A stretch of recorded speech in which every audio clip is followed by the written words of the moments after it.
എന്നിട്ടാണ് ഇവര് ഈ പ്രൊഡ്യൂസർമാർ ഈ പൈസ കുറയ്ക്കണം എന്നൊക്കെ പറയണം. അല്ല ഈ പ്രൊജക്ട് കിട്ടിയിട്ടുണ്ട്, ഈ ഈ പ്രൊജക്ട് പ്രൊജക്ട് കൊടുത്തിട്ടുണ്ട്. ഞാൻ പറയുന്നത് തുടക്കകാലത്താ പറയുന്നത്.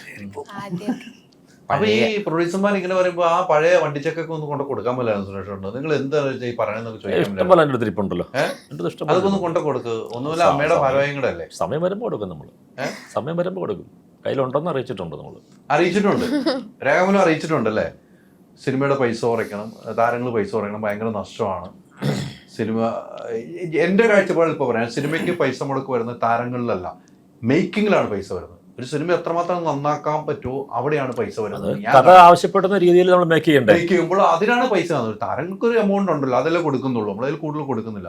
ഇപ്പൊ ഈ സിനിമയുടെ ഇപ്പോൾ പറഞ്ഞു തന്നപ്പോൾ ഒരു കാര്യങ്ങൾ പറയാത്തത് അതിലേക്ക് വന്നപ്പോൾ ഈ സിനിമ തന്നെ 10-25 ദിവസം നമ്മൾ മഴ കാരണം മാറ്റി വെച്ചപ്പോഴും ആ സിനിമയ്ക്ക് അവിടെ നിന്ന് ജൂനിയർ ആർട്ടിസ്റ്റുകൾ ഉൾപ്പെടെ ഉള്ളവർക്ക് പൈസ കൊടുക്കണം. നമ്മള് അവിടുത്തെ ബാറ്റ കൊടുക്കണ്ടേ.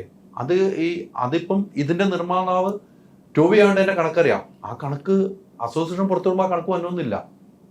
അതാണ് ഒരു സത്യാവസ്ഥ എന്ന് എനിക്ക് തോന്നുന്നത്. അങ്ങനെയല്ലേ? ആയിരിക്കാം. അതിനകത്ത് ഇപ്പോൾ ഏതൊക്കെ കണക്ക് വരുന്നുണ്ടെന്നുള്ളത് നമുക്കറിയില്ല. കേരളത്തിൽ നിന്ന് മാത്രമാണോ അല്ലെങ്കിൽ ഔട്ട്സൈഡ് കേരള ഉണ്ടോ? അല്ല, ഇപ്പൊ കണക്ക് വിടുന്ന കേരളത്തിലെ മാത്രം തിയേറ്ററിൽ കിട്ടുന്ന ഷെയർ മാത്രമാണ് കണക്ക്. അത് അങ്ങനെ തന്നെ അച്ചടിച്ച് തന്നെ വരുന്നത്. പക്ഷെ അങ്ങനെ വരുമ്പോൾ കേരളത്തിൽ മാത്രമല്ല ഒരു സിനിമയ്ക്ക് ബിസിനസ് നടക്കുന്നത്. അല്ല, ബിസിനസ് എല്ലാ രീതിക്കും നടക്കുമ്പോൾ ഒരു സിനിമ ലാഭത്തിലേക്ക് വരുമ്പോൾ അത് അങ്ങനെ ഇങ്ങനെ ഒരു മെൻഷൻ ചെയ്യുവാണെങ്കിൽ ഈ ഒരു സംശയങ്ങളും ഈ ഒരു പ്രശ്നങ്ങളും ഒഴിവാക്കാൻ കഴിയുമെന്ന് സ്വയം വിലയിരുത്തുന്ന ഒരാളാണ് ഞാൻ. അത് സുരേഷ് ചേട്ടൻ്റെ ഒരു അമ്മ സംഘടനയുടെ ഇപ്പോഴത്തെ അഡോക് കമ്മിറ്റിയുടെ ഒരു മെമ്പർ എന്ന നിലയിൽ അതൊന്ന് പറയുകയാണെങ്കിൽ കറക്റ്റായി. സംഘടനയുടെ ഭാഗത്തുനിന്ന് ഞാൻ പറയാം, അതൊക്കെ പറയാൻ ആൾക്കാരുണ്ട്, അവിടെ പറഞ്ഞിട്ടുണ്ട്.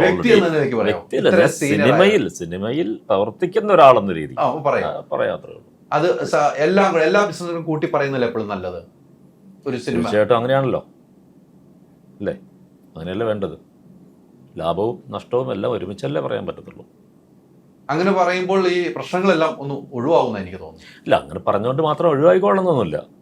അതൊന്നുമില്ല, മനസ്സിലാക്കാൻ പറ്റൂലേ. പറയുന്ന കാര്യങ്ങളൊക്കെ ഒരുപാട് ശരിയാണ്. നമുക്ക് ഇപ്പോൾ താങ്ങാവുന്നതിലപ്പുറം ബഡ്ജറ്റിലേക്ക് പലരും ഒരു ബഡ്ജറ്റ് ഇടുന്നു. 10 കോടി ബഡ്ജറ്റ് ഇട്ടിട്ട് ആ പടം കഴിയുമ്പോഴത്തേക്ക് അത് 20-25 കോടിയായി മാറുന്നു എന്ന് പറഞ്ഞൊരവസ്ഥ വരുന്നുണ്ട്. അത് എന്തുകൊണ്ടാണ്, അതിനെന്താണ് റീസൺ എന്ന് കണ്ടുപിടിച്ചിട്ട് അത്തരം അനാവശ്യമായിട്ടുള്ള ചെലവുകൾ ചുരുക്കിയേ പറ്റൂ. അത് ഇൻഡസ്ട്രിയുടെ ആവശ്യമാണ്. ഒരു സിനിമയല്ലല്ലോ ഇൻഡസ്ട്രി എന്ന് പറയുന്നത്. ഒരുപാട് പേര് ഇനിയും കടന്നു വരാനുള്ള ഒരു ഇൻഡസ്ട്രിയാണ് അല്ലേ. എത്രയോ പേർ അധ്വാനിച്ചുണ്ടാക്കിയിട്ടാണ് ഇന്ന് ഈ സിനിമ ഇവിടെ നിൽക്കുന്നത്.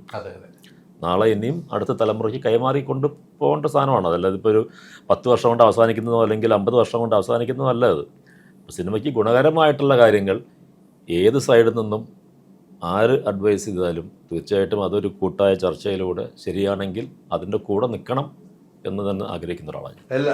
എല്ലാവരും ഒന്നിച്ച് നിന്ന് കഴിഞ്ഞാൽ അത്രേ ഉള്ളൂ. അത്ര കൃത്യമായ ഒരു മറുപടിയാണ്. എന്തായാലും അത് പറഞ്ഞപ്പോൾ അതിലേക്കൊന്ന് ഞാൻ പോയതാണ്. നമ്മൾ അപ്പോൾ മരണമാസ് പഴയ സ്വഭാവം എടുത്തു പറയുന്നത് അതിലേക്ക് പോയി ഞാനത് ആലോചിച്ചോണ്ടിരുന്നു. ഒരു മാറ്റം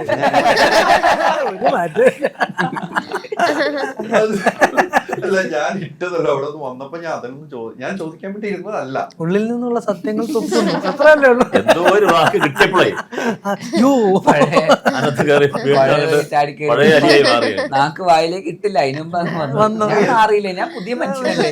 പ്രൊമോഷൻ വന്ന ആ സിനിമയെ കുറിച്ച് മാത്രമല്ലേ ഞാൻ ചോദിക്കാറുള്ളൂ. ഇതൊരു മാസ് ഡയലോഗ് ആയിരുന്നു. അതുകൊണ്ടാ മരണമാസാകുമ്പോ മാസ് ഡയലോഗിലേക്ക് പിടിച്ചു. അവിടെ സിനിമയുടെ പേരുണ്ടെന്ന് നിങ്ങൾ ആലോചിക്കണം.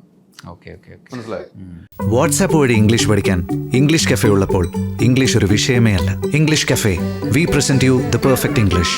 WhatsApp now 9633 888 575.